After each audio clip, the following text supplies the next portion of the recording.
Good evening. Tonight is February the 18th, 2025, and we are continuing our study in regards to conforming. What does transforming look like? What does it look like for a Christian? We are looking at Ephesians 4, chapter 4, verses 1 through 6. As I said, I think when I started this early in the year, I know it seems as if I am dropping the anchor here and just kind of dragging, if you will, the ground and dragging this out. But I'm doing it for hopefully a good reason, that we can see just how important walking worthy, just how important living lowly, just how important reflecting Christ in our everyday life is. And so tonight, again, I will read those first 6 verses, but I think I'm going to stop somewhere in in verse 2. But just for those of you who may be joining us for the first time, let's read them again. Therefore, I, a prisoner of the Lord, implore you to live in a manner worthy of the calling of which you have been called. We've talked about that. And this is how we're to do it: with all humility, with gentleness, with patience, showing tolerance for one another in love, being diligent to preserve the unity of the Spirit of the bond of peace. There's one body, one Spirit, just also as you were called in one hope of your calling. One Lord, one faith, one baptism, one God and Father of all, who's over all and through all and in all. Back to verse 1 and 2, as it relates to walking worthy and what conforming looks like. My opening thought tonight on your outline says, pride has more than one side. Just as humility has many different shades, which we've talked about that in the past few weeks. When we look at some of these words in these first couple of verses, humility is seen in lowliness, it's seen in meekness, it's seen in long-suffering, it's seen in forbearing. Well, just as humility has many different shades of being humble, pride is likewise manifested in many different ways also. Pride is also manifested in many different ways. Sometimes, if it's not just the obvious form of pride, it can get by us and we think it's not a shade of pride. And that's what we're going to look at tonight. It's interesting when you have things happening in the family, your church family, the body in which you love, you just begin to see things out of the lenses of what is happening in our church body. And many of you know one of our dearly beloved brothers right now is dealing with cancer, and what happens with me, I'm just made up this kind of way. When things touch me, especially with people who I love or whatever like that, no matter what I'm doing, somehow those things kind of get rolled into what I'm doing. And as I was writing this lesson, and yet as I pray each day for our brother who's dealing with cancer, I got to thinking about, I want to examine pride thoroughly, just as my brother now is having a very thorough, if you will, examination. And so I got to thinking, I said, because talking with him and talking with some of the medical people in our church and things of that nature, and I guess what I'm trying to say tonight, I want to look at pride. I want to do more than just a blood test with pride. You can have your blood tested, and then in your blood they can find things. And so I got to writing and making notes to myself. I said, tonight what I like to do with pride is like I want to do an X-ray, I want to do a CRT scan, I want to do an ultrasound, I want to do a PET scan, and I want to do an MRI. Now, I don't know what is the most diligent one, but that's what I want to do with pride. I don't just want to do a blood test with pride. Do you understand what I'm trying to say? I don't want to just, stick our fingers and let our blood get you. I want to look at it at its most, I guess, intimate, if I can say, screening of pride, because many times we don't look at it like that, and we think that it is not pride. And so the only way I felt that we could do this, and in my mind, thinking and praying about my brother and his situation was, I want to look at this from, I don't know the difference between a PET scan, an ultrasound, an MRI, but the little bit that I read about them, each one looks at the same thing at a deeper, okay, thank you, I'm a medical people, thank you, at a deeper look. And that's how I want us to look at pride, because if we just see it on the surface, then we will misdiagnose, thank you, Lord, what we are really dealing with as people. And we may think that we are conforming. We may think that we are walking in a manner worthy to the calling. And that's just what Satan wants us to think. He wants us to think we don't have cancer. He wants us to think that there is no stages of pride inside of us. So tonight, I just want to look at it, if I can, and examine pride from those particular aspects. My opening statement says, tonight I'm continuing a discussion on lowliness that I began last week. I guess it could be seen as a deeper word study on the concept of lowliness, but my aim is for us to see or discover what areas of pride that we are tempted in. In other words, where do we fight to really be humble? Where is Satan most effective with us when it comes to pride? Or just to cut it straight, where are we tempted to be proud? And here's the caveat, and not see it as pride. That's what I want us to do tonight. I want us to look at the areas in which where we are may be tempted to be proud, but we don't see it as pride. Do you see what I'm saying? We just see it as a way of life. We just see it as, the makeup of who we are. You can call it cultural. You can call it experience or whatever. No, I want us to look tonight at pride and a deeper look, a more concentrated look, and look at it to see where we are tempted to be proud, but not see it as pride. And that's where Satan is most effective. So when we look at this verse, it says, these verses, Ephesians 4:1 says, therefore I, the prisoner of the Lord, implore you to walk in a manner worthy which you've been called. I think I'm going to look at verse 2. Yeah, verse 2, it says, with all humility, which is what we've been tearing apart, with gentleness, with patience, showing tolerance for one another. Now, again, as we kind of looked at humility last week from different angles, tonight I guess I just want to kind of park right here and see the opposite of that, pride. As my opening thought says, continuing this conversation, where is Satan most effective with us? You do know that Satan, when he comes at us, or when he uses people or things or situations or circumstances to come at us, he comes in the place where he can be most effective. In other words, he doesn't tempt us in areas where he can't be effective. He tempts us in the areas where he can be most effective. And the thing what it is, the areas are normally our gifts, our talents, our strengths, our situations, whatever. That's where Satan is the most effective. He tempts us at the area where he can be most effective, have more collateral damage, where he can do more damage. He comes at that spot, that thing that we may not identify as pride or not even see ourselves being proudful about it, because that's where he is most effective. I'll give you a couple examples and illustrations tonight. But as my commentary reads, have you ever seen your God-given ability as being used pridefully? Now, think about whatever your God-given ability is. I mean, you know what it is, your gift, your talent, your whatever it is.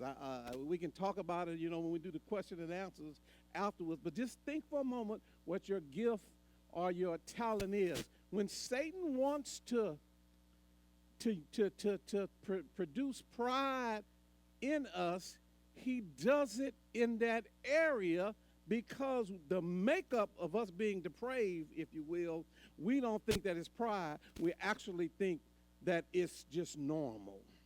And that's where Satan is most effective. And so we'll call that form of pride, which is the first form of pride we're going to look at tonight, is ability pride. Think about it. What is your ability? What gift do you have? What talent? What strength do you have? And all of us have different. Some of us may only have one. Some of us may have two. Some of us may have more than that. But every gift, you need to understand that, every talent, every strength, whatever we possess, y'all, we didn't get that because we went to school. That is a gift from God. Don't get me wrong, and I'm not diminishing education or anything like that. But if you have some type of strength or gift or calling, you had something in your life that you wanted to pursue, whatever field it was, and you pursued it, then understand that God sovereignly, shaped the course of your life so that you could fulfill that particular thing because you were gifted for that. You are talented for that. You have strength for that. And everybody may not have that same strength. There's some folk, they can't even stand to see a drop of blood, so you know they don't need to be what? In the medical field, right? That's some people who can't, stand particular things or whatever like that. And so you know that's not, but then there are those who love it. There are those who seem like they're built for it. There are those, and especially when those things are used for God's glory and for our good, that is a gift from God. So no matter what profession you have, no matter what vocation you have, no matter what, please understand this. It is a gift from God. Now, because of that, that is also the place where Satan tempts us at the most because he's most effective. Because why? We know we're good at it. Amen. And other folk know we're good at it. Amen. I mean, our record shows that we're good at it, right? So I want to kind of deal with this first from myself, and then we'll look at it from the Bible and push down through this. So the first form of pride, remember I'm talking about pride, that we're tempted to be proud, but we don't see it as pride because that's what Satan attacks us. So let's call the first one ability pride. Reading in my commentary, we may not like to admit it, but we are all tempted to exalt ourselves in our own abilities because it is always tempted by Satan at the point of we are always tempted by Satan, at the point of our strength. So Satan tempts us at the point of our strengths. And we all are tempted to exalt ourselves with about our own abilities. I'm trying to stick with my notes, but let me just teach it the way I know I wrote it and how I felt it. I'm not tempted in the area of singing. Somebody asked me why. Because I know I can't sing. You understand what I'm saying? I'm not tempted in the area of building architects or structures because I can't do it. I'm not tempted in any area, that I'm not proficient at, if you will. And pride won't pop up. If I were to build a building, you would just have to be satisfied with the building. You understand what I'm saying? Because I'm not proficient at building buildings. But what I do know that I'm proficient at is preaching and teaching. I have the gift of discipline in regards to my study. And I'm not bragging about it. I'm just telling you about it because what I'm trying to tell you is the area, brother, that I get tempted in the most is my preaching and teaching. Where Satan is most effective with, building me up pridefully. Where my young preachers at? Yeah, where Satan is most gifted at building me up is in the area of preaching and teaching. Because I do know I have a gift for it. I do know that God called me to it. And because I know that is my strength, teaching and preaching and the discipline to study and to break things up and to deal with context and history and time and all of that observation and bring all those things together, I am most tempted in the area of preaching and teaching because that is my strength. When Satan want to get to me, he'll make me walk out the pulpit thinking, Mama, I done did a preaching today. I'm good. I set everybody off today, boy. I did it, you know. That was it right there. Everybody ought to. You understand what I'm saying? That's what Satan gets us at, where we are most proficient, where we are most gifted. And that's why you see that in singers. You can see that in preachers. You can see that in any area, any aspect of the church. That's where Satan will tempt you the most. I remember being a young boy in our church, and I guess I can tell this story now because God bless their heart. About 99% of them are gone to glory. But even when I became a teenager and a young man, not even living in our parents' home, living in my own apartment, there was one 3 o'clock program that the Baptist church had that I would love to go to. And it was the Ushers' Annual Day. It was the Ushers' Annual Day. Yeah, that's right. And when I knew it was the Ushers' Annual Day, the Ushers and Nurses' Annual Day, I'm telling you, I don't care what football game on, I'm going to that 3 o'clock service because back then I used to love to see them ushers march in and march out. Now, anybody of my age or older, y'all know what I'm talking about. On the Ushers' Annual Day program, boy, they put on their thing, and my mom was an usher. And, you know, ushers are kind of unseen. They're invisible, but they're very critical and important to church every Sunday, from keeping things in order, from keeping things in straight and all of that stuff, and making sure that everybody is. So ushers, they're kind of invisible, but they do their job very, very, very well. And that's why they're so invisible, that they do their job so very, very well. But on the annual Ushers' Day, they would call all of the ushers from the other churches. There'd be 15, 20 churches there, and their usher boys would be there. They all had their uniform, and our ushers, my mom was one of the Blue Ridge Baptist Church ushers, boy, they would play that song, We Are Soldiers.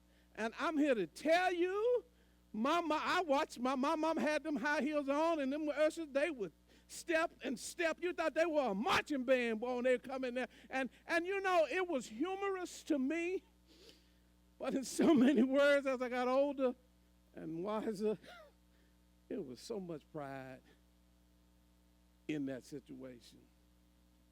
It was so much pride in that situation. And my mama was guilty of being one of those prideful persons at that moment. And I'm trying to say to you, it doesn't matter what area in the church that you function in. If you function well in that area, that is the area where Satan can be most effective of making you prideful, hold it, without you even knowing that you're being prideful. It took me years to realize that, oh man. And then you look at all the other ushers. So now when they have an usher program, guess what? They got to go over to their church, and they had to out-march, it was pride, even in ushering in the church. So if there's pride in ushering and nursing, then y'all, you got to know there's some pride in preaching and teaching. But it's the kind of pride that Satan tempts us in, where it's not seen as pride. And that's why I'm calling it the ability pride. So my ability is not in ushering, singing, or any of those other things. I may have a little gifting in administration, but my primary gifting and talent is in preaching and teaching, and that's where Satan is most effective with me. And so as you think about what your particular gift is, I'm telling you right now, that's where he's going to be most effective with you. But you may not see it as that, because that's the beauty in Satan's eyes of it, that you don't recognize it as pride. You understand what I'm saying? That's where reading on Satan attacks me the most, because those two gifts are God-given gifts to me, and I have to be on guard always in those two areas. Let me give you an illustration. Let's look at 1 Corinthians chapter 2, verses 1 through 5. I'll give you an illustration, because it ain't just me with this. 1 Corinthians chapter 2, verses 1 through 5. 1 Corinthians chapter 2, verses 1 through 5. There it is. It says, this is Paul. He says, and when I came to you, brethren, I did not come with superiority of speech or of wisdom. Neither did I come to you proclaiming to you the testimony of God. For I determined to know nothing among you except Jesus Christ and him crucified. I was with you in weakness and in fear and in much trembling. And my message and my preaching were not in persuasive words of wisdom, but in demonstration of the Spirit and of power, so that your faith would not rest on the wisdom of men, but what? On the power of God. Now, I touched on that a little bit, I think, a week or two ago, and time tonight won't allow me to speak to all of Paul's accomplishments and his academia achievements, from education to the 9 languages that he taught, from his associations and affiliations. I mean, Paul had it all, y'all. If Paul's bio, if you were to read Paul's bio, it would be very, very lengthy. It would be very, very lengthy. But Paul, back up to verse 2 or 3 where he says, but I didn't come to you like that. Again, Paul had it all, but he didn't depend on philosophy, because he was a philosopher. He didn't depend on his ability to pontificate or to oratate or any of those things. He didn't make much of those things. I hope my young preachers, I hope pastors and elders, y'all hear me. Don't make much of yourself with preaching and teaching. Because when we try to make much of ourselves, y'all, it's pride. And the thing about it is, we don't even know it's pride. Paul said, I came to you not with superiority of speech or wisdom, but he had it. He said, I came to you proclaiming to you the testimony of God. Paul could have spent 20 minutes introducing himself because of all of the accomplishments, academia, and all the achievements that he had. But Paul didn't depend on those things. He didn't make much of those things. And it'll make sense in a minute when I connect this. In fact, in verse 4, look at verse 4. In verse 4, what he says, Paul humbly avoided the temptation to have his strength turned into sin. Look at what he said. He said, and my message and my preaching were not in persuasive words of wisdom, but in demonstration of the Spirit and what? Of the power. So what Paul tells us in verse 4 is he didn't depend on his philosophy, his education, or any of those things, his abilities, his gift, his talent. He didn't make much of those things. What he humbly avoided was the temptations to have his strengths turned into sins. Did you get that? So if you have the strength of singing, that can turn into sin. If you have the strength of preaching, that can turn into a sin. If you have the strength of the gift of giving, that could turn into sin. I know y'all don't know nobody like that, but I know a whole bunch of church folk, when they put much money in, they are very, very proud of what they put in. See, if you have that gift, that talent, or ability, that's what Satan attacks us. So Paul is telling us and himself to avoid the temptation to have your strength turned into sins. Last week, some of the pastors were with me at my weekly meeting with the other pastors, and we kind of talked about that. Matter of fact, one of my pastors opened the floor, a question on the floor about how do you deal with that? And this is one way that you deal with it right here. Don't allow whatever gift, strength, or ability that God gives you to be turned into a sin. Because you can think much of yourself. And that's what we're talking about, humility. So just when you think you are humble, you have just forfeited being humble, right? Because when you know you humble, you have just forfeited being humble. And so Paul is simply saying, avoid the temptations of having your strength turned into sin. So whatever your strength is, don't allow that to be turned into a sin. That's why 2 Corinthians 12, 1 through 10. Rather, what 2 Corinthians 12, 1 through 10 is all about. Yeah, I got time to read it. I want to show you. Now, remember this. We just read in 1 Corinthians. And you know, over the years, I've taught y'all what I believe the thorn in Paul's side was. I want to try to show y'all why all of this kind of connects for me. I don't think the thorn had anything to do with his sight or anything. I think it was a messenger that buffeted him to keep him from. Listen what he says. This is 2 Corinthians. Boasting is necessary, though it is not profitable. But I will go on to visions and revelations of the Lord. I know a man in Christ who 14 years ago, whether in the body, I do not know, or out of the body, I do not know. God knows such a man was caught up in the third heaven. And I know how such a man, whether in the body or apart from the body, I do not know. God knows, was caught up into paradise and heard inexpressible words which a man is not permitted to speak. On behalf of such a man I will boast, but on my own behalf I will not boast except in regard to my what? Weaknesses, not my strengths. For I do not wish to boast. I will not be foolish, for I will be speaking the truth. But I refrain from this so that no one will credit me with more than he sees in me or hears from me. Because of the surpassing greatness of the revelation, for this reason, to keep me from exalting myself. Anybody see where this thing is going?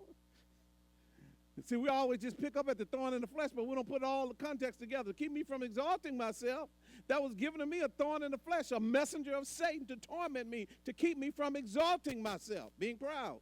Concerning this, I implored the Lord 3 times that it might leave me. He wanted that heckler, those hecklers, that messenger from Satan that would show up every time he preached to quit messing up his sermons. Verse 9 says, and he has said to me, God, my grace is sufficient for you, for power is perfected in weakness. Most gladly, therefore, I would rather boast about my weaknesses, Paul said, so that the power of Christ may what? Dwell in me. Verse 10. Therefore, I'm well content with weaknesses, with insults, with distresses, with persecutions, with difficulties, for Christ's sake. For when I am weak, then I'm strong. He's telling you right now what he dealt with. He dealt with insults. He dealt with distress. He dealt with persecution. He dealt with difficulties. He did all that for Christ's sake. He said, for when I am weak, I am strong. So Paul, literally what he's saying here in these verses is, what this is all about is Paul didn't allow his strength to turn into sin. He literally said, he asked God to remove it, and God said, no, I'm going to keep that on you to keep you from what? Exalting yourself. Because if I remove that from you, if you don't have them insults, those persecutions, that's what I told you about my preaching and teaching and all of that. And that's what Satan gets me the most at, in those things right there. The insults, the distresses, the persecution, the difficulties. My persecution may not be physical, but don't you think as a pastor I don't get persecuted? I do. From people who want to be right and they're wrong. And Paul had to stand in front of these people and say these things to these people. But he said, listen, and earlier when he says, I know of a man and all that, Paul was talking about himself. He wouldn't even speak much of himself. So we don't boast in ourselves, we boast in the Lord. So just as Paul's challenges was his preaching and teaching, in like manner, in my sense, because that's my gift and my calling, that's where my persecutions, and I believe God allows those things to stay with me, doctor, pastor, preacher, elder, young preacher. I believe God allows those things to stay with me so that I won't exalt myself. He did it for Paul. He did it for Paul.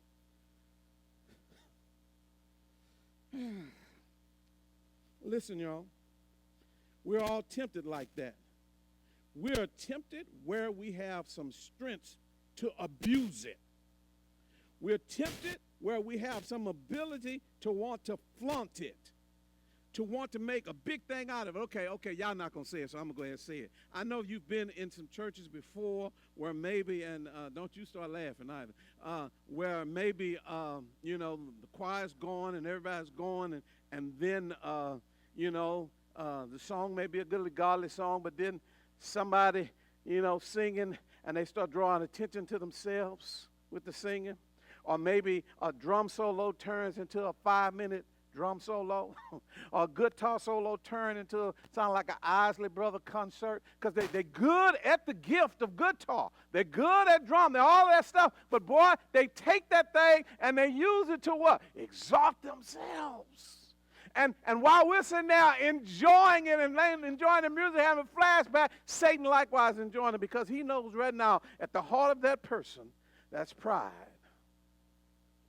It's not about exalting God. It's about flaunting their gifts, their talents, or whatever. And that's why it's a very thin line, ladies and gentlemen, when it comes to our gifts, our talents, and our strengths, or how they can be used for God's glory and our good. When we rob God of his glory, because we point people to us or we want people to see us, pride is the primer behind that in whatever it is. That's what 2 Corinthians 12, 1 through 10 is all about. We're all tempted like that. We're tempted where we have some strength to abuse. We're tempted where we have some ability to flaunt it, to make big of it. You know that it's true, and you know that it's true. If we can do something well, we want everybody to know we do it well.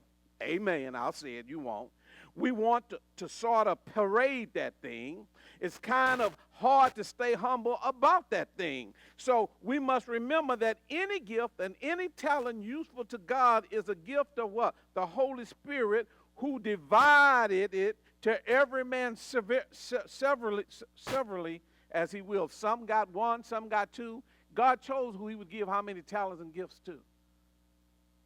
Y'all, there's nothing to be proud about it because it's a gift of God.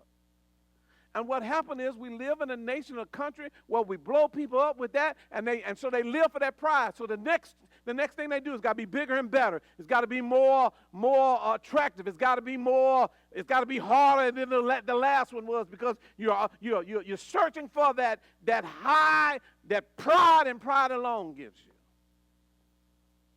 Remember what I told you pride is the only sin that you could have. Everybody in the room knows you got it except for you. And remember the pride we're talking about tonight is the kind that Satan wants you to have because he wants you to think that it's not pride. So you'll continue to pursue it. Whatever gift, talent, strength we have is a gift from God.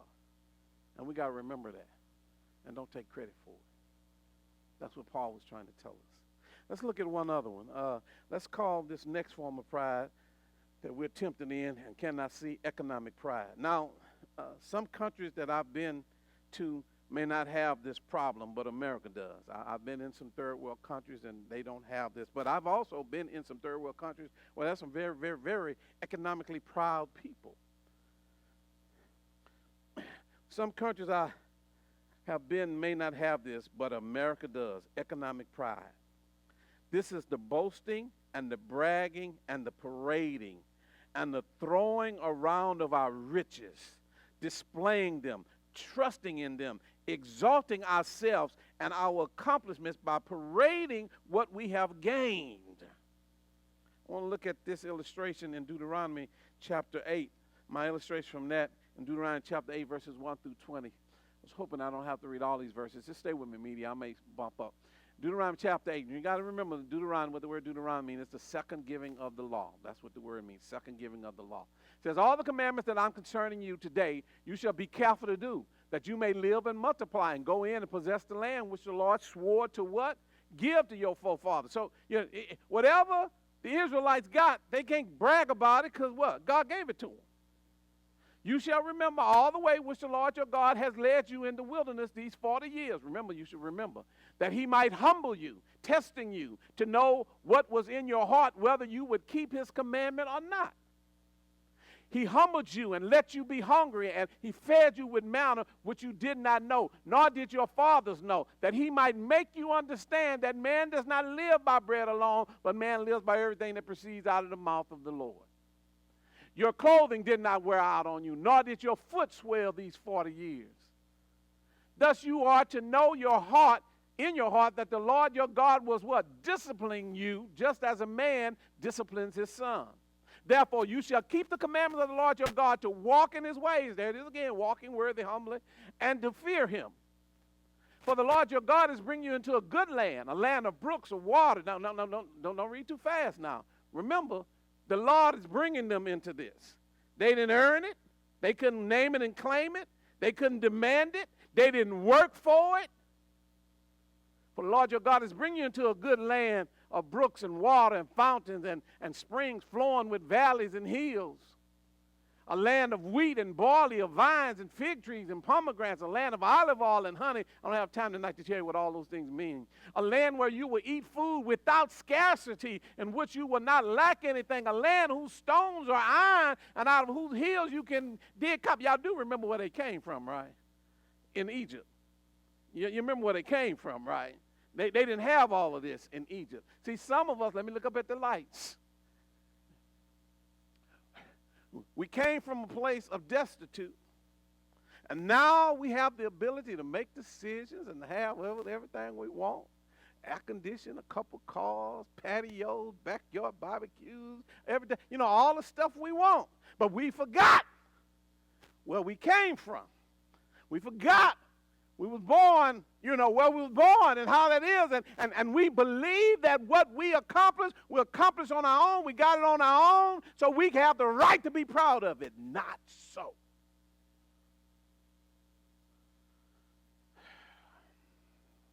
Reading on, verse 10. When you have eaten and you are satisfied, you shall bless the Lord your God for the good land for which he has given you. Beware that you do not forget the Lord your God. Do I need to ask y'all, how do we show that we forget God? Maybe we'll do that in the question and answers after tonight. Ways that we show we have forgotten God. Okay? It said, beware that you do not forget the Lord your God by not keeping his commandments and his ordinances and his statutes, which I'm commanding you today. Otherwise, when you are eating and are full and satisfied, and you have built good houses, and lived in them. Now, you remember, they were, let me read on. And when your herds and your flocks, you know that money, you remember when you didn't have a bank account? And now you got a bank account that you hide from your spouse? Amen? When your flocks and your silver and gold multiply, and all that you have multiplies, then your heart will become what? Proud, and you will forget the Lord your God, who brought you out of the land of Egypt, out of the house of slavery. He led you through the great terrible wilderness with his fiery serpents and scorpions and thirsty ground where there was no water. He brought water to you from out of a rock of flint. In the wilderness he fed you with manna which your fathers did not know, that he might humble you. There it is again, that he may test you to do good for you in the end. Otherwise, you may say in my heart, by my power and by my strength and my hand, I made this wealth. But you shall remember the Lord your God, for it is he who is giving you power to make wealth, that he may confirm his covenant which he swore to your fathers, as in this particular day. It shall come about, if you ever forget the Lord your God, watch this now, y'all, and go after other gods, and serve them other gods, and worship them other gods. He said, I testify against you today that you will surely perish. Last verse. Like the nations that the Lord makes to perish before you, so shall you, America, I'm sorry about throwing that in there, perish. Because you would not listen to the voice of the Lord your God. Y'all, that'll preach right there. That'll teach right there. That'll teach us, because all of us, y'all, we came from nothing to something. Your parents may have had some things, but you came from nothing to something. So if you have anything right now, you didn't get that on your own. Yes, you may have sweated for it, and yes, you may have matriculated for it, and yes, you may have, but please understand, it is God, just like he fed them in the wilderness. If he don't feed them in the wilderness with the manna, they don't live. If God don't feed us with breaths, with lungs increasing and decreasing and, breathing every day, y'all, we don't live. It is God who gave all that to us, and we can't forget that, lest we get to thinking that we did it on our own. And you know what happens, what it looked like. They quit coming to church. They quit giving. They quit doing it. They put more in their thing than they put in God's thing. They do all this stuff for themselves. Now, all of these things, this is forgetting God. It has to be forgetting God, because prior to that, you were worshiping God. But when God allowed us to have a little more than we've ever had, we become proud and forget. And y'all, that's the pride that Satan wants us to have, but make us think we don't have it.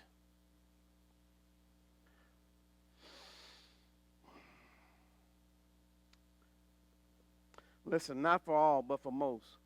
Jesus said having a lot of money and things make it harder to go to heaven. Y'all know what he said in there. He said that 3 times in the gospel. It's harder for a rich man to enter the kingdom of heaven than it is for a camel to go out of need.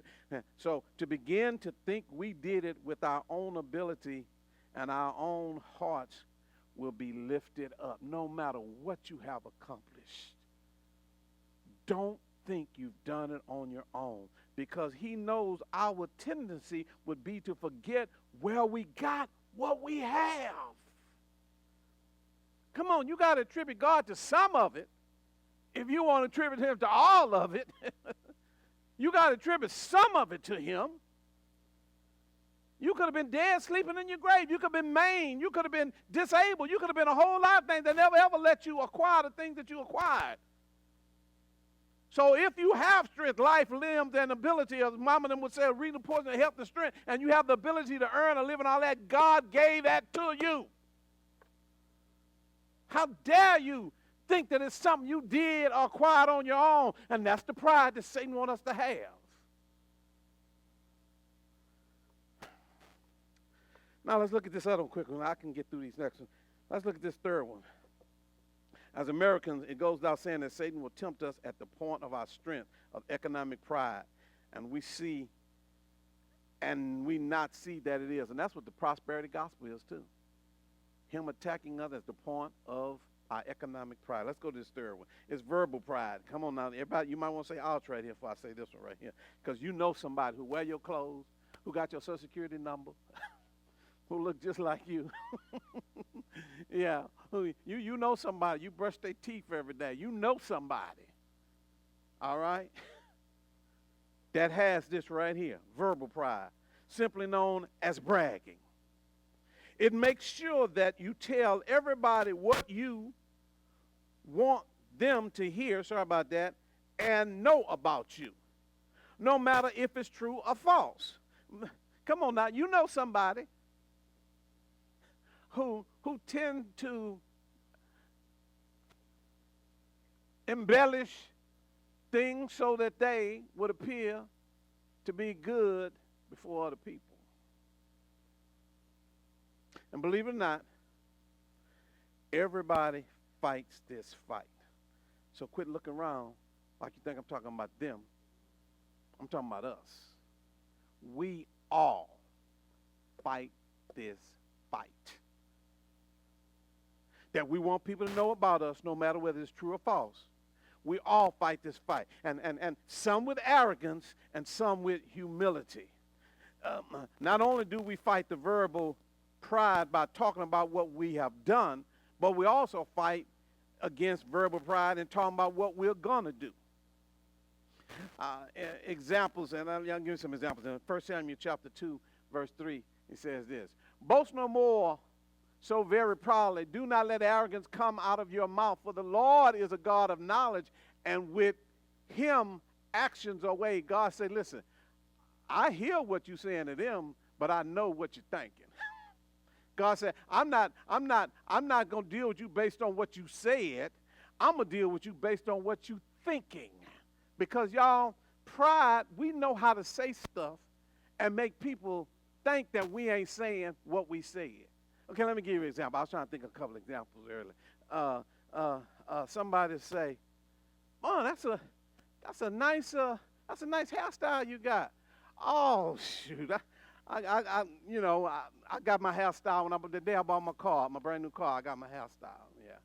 Now, wasn't nobody talking about your brand new car, but you brought it up to let them know you got your hairstyle new on the day that you got your brand new car. Come on now, come on. All right, I know y'all don't know nobody like that, but that's it right there. The point was not so much of you letting them know about the house. You wanted them to know you got a brand new car.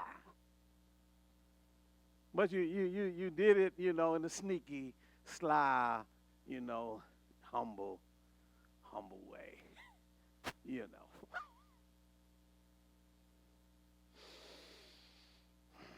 Listen, believe it or not, everybody fights this fight.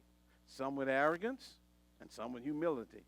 Not only do we fight verbal pride by talking about what we've done, but we also talk about what we didn't. Look at Psalms 12, 3 through 4. Psalms 12, 3 through 4. Psalms 12, 3 through 4.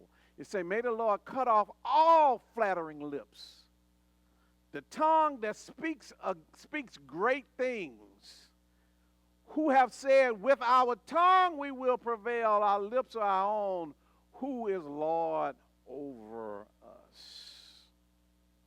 See, these verses, they tell us that there's no reason for us to brag about what we have done or what we will do. That's verbal pride.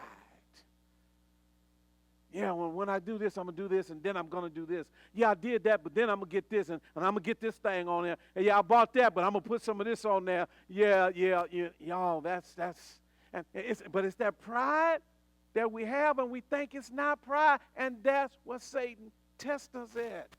Those are the areas where he tempts us at, because he's most effective in those areas. There's no reason ever for us to have verbal pride. And I'm going to name a few, and then I'll let this thing go, because it looks like I don't have y'all with me tonight, but that's all right. I don't know. Maybe y'all know somebody like this, and it's hitting home. Here's a few more shades of pride that we are tempted to be tempted in and not know that it's pride. Class pride, where there's a tendency to look down on people at a lower level than you, like the sin of partiality. Look at James 2. We talked about this last night with our elders, and our elders mean James chapter 2, verse 1 through 5. Say, my brethren, do not hold your faith in our glorious Lord Jesus with an attitude of personal favoritism. For if a man comes into your assembly with a gold ring and dressed in fine clothes, and there also comes in a poor man in dirty clothes, and you paid special attention to the one who's wearing the fine clothes, and you said to him, sit here in a good place, and you say to the poor man, you stand over there or sit down by my footstool, have you not made distinctions among yourselves and become judges with evil motives? Listen, my beloved brethren, did not God choose the poor of this world to be rich in faith and heirs of the kingdom which he promised to those who love him? Think about what he did with the children of Israel. They were poor. They had nothing. They were slaves, but yet he made them rich in their faith and heirs of his kingdom. And then he made a promise to give them to those who would love him. So this class pride, it's a pride that we can have and think that we don't have it or don't see it as pride. Class pride, partiality, the sin of that. And then the appearance pride. I don't have enough time today to stay on this, so I'm going to hit it and get off of it. Where there's a tendency to dress in such a way that it calls attention to yourself. Now, this could be done by overdressing or underdressing. There's a dressing that you can do that calls attention to yourself, whether it's lavish, luxurious, whatever it is. Now, don't get me wrong, you ain't got to be po-mouth and all of that, but you can call attention to yourself. Maybe it's with, extra too much jewelry, gold chain, I don't know, but you can overdress. But then there also was a dressing that was underdressing. When I say underdressing, I'm not talking about a short skirt. I'm talking about those Pharisees and scribes, when they wanted people to think, much of them to think they were humble people, they would put on raggedy clothes and put dirt and ashes over their head, and his mom would say, and they walk around mealy-mouthed, well, I'm just a Christian trying to live the best I can. I'm just trying to. See? So there's that underdressing, and there's that overdressing. That's why in Timothy, when he tells older women to tell the younger women how to dress, which I showed you that in the Old Testament, I showed you that in the New Testament. And so there's the overdressing and underdressing, not just with women, but even with men. You call attention to yourself. So that's the class pride. That's the appearance pride. And that's why I said dress modest. Do all these things. Don't do this to call attention to yourself, because even though you think it ain't pride, it is exactly what it is. And that's where Satan is more effective. Remember how this thing began? That he will tempt us in the area Well, we're most gifted and strengthened. Well, you may be gifted. You say, well, Pastor, well, you may have the money to buy a new dress every week. You may have the money to buy new shoes every week. You may have the ability, whatever, to hook up whatever to each week, every time nobody ever see you the same thing. It's appearance pride. That don't mean you got to be mealy-mouthed when you come to church. Just thank God for what he's given you, but not let that make you who you are. So out of the ability pride, out of the economic pride, out of the verbal pride, out of the class pride, the appearance pride, then there's the power pride. This is a form of pride that comes with position, from a position. Having and holding a position over people. Pride power is ruling and dominating and oppressing. It is treating people as if they're machines who are there to serve you. And I see too much of that, y'all. Not just in the world. I see it in the church. Power, pride. That's one of the reasons why we're giving our servants conference. April the 3rd through May the 3rd. Okay, I just had to chunk that commercial. We got to understand, y'all, power, pride. You know, you treat people as if they're there to serve you. And that's what Christ said in Mark 10:45. He said, I didn't come to be served, but what? To serve. So outside the class pride and appearance pride, again, time will allow me to deal with these power pride because there's so many. We saw that. That's social pride. It's different than the class pride in the sense that it demands a certain kind of treatment. You know, like the Pharisees who always wanted the chief seats. You remember the Pharisees who always wanted the chief seats? That's what they call the social pride. In other words, when they went to a place, the Pharisees were like, who's sitting in that? I want that seat way up front. Because you don't understand who I am. I'm a Pharisee of the Pharisees. I'm of the elite. We're lawyers and we know the word of God and so that's that social pride. Again, different from class pride, because class pride makes you look down upon people. But social pride, it demands a certain kind of treatment. Well, in other words, you want people to look up to you. Well, you don't understand, I'm a part of this group. I'm a part of this group. And y'all, you might well go on and say, well, I go to such a church. Such is my pastor, as if that merits us some type of distinction.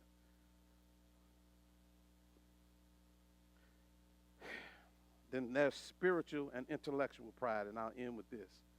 It's the worst of all kind of prides, all the above. It presents the person as if they have arrived spiritually, and they want to be recognized for it. Hypocrites specialize in this kind of pride because they sought to be intellectual and not spiritual. And that's what we saw with the scribes, the Pharisees, and the Sadducees. Jesus said all through the Gospels that he condemned the sin and he loved the sinner. But in the case of hypocrites, Jesus condemned the sin and the sinner together. Wow.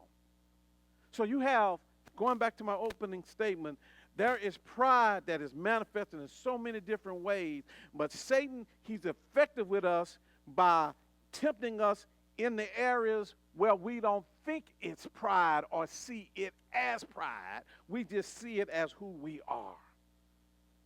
And I want you to know that's how he's most effective. And these are just the name of fruit. Pride comes in many shades, ladies and gentlemen, just like humility comes in many different shades of meekness, lowly, and long-suffering, where pride likewise comes in many shades. And it's the sin that we most have, that when we have it, we don't know we have it, but everybody else knows. People know when you're being prideful when you tell them about your new car, your new home, your new group, your new cook-up, whatever, but you say it with humility. People read through that. Y'all know people read through that, right? They read through that, and as soon as you walk off, let me tell you what we say. They just wanted me to know such and such. That's what we think. No matter how humbly you present it, some form of pride that puts you in a better light than someone else. Ladies and gentlemen, that's the best I can do tonight with the time given me. I do want to say before we leave this,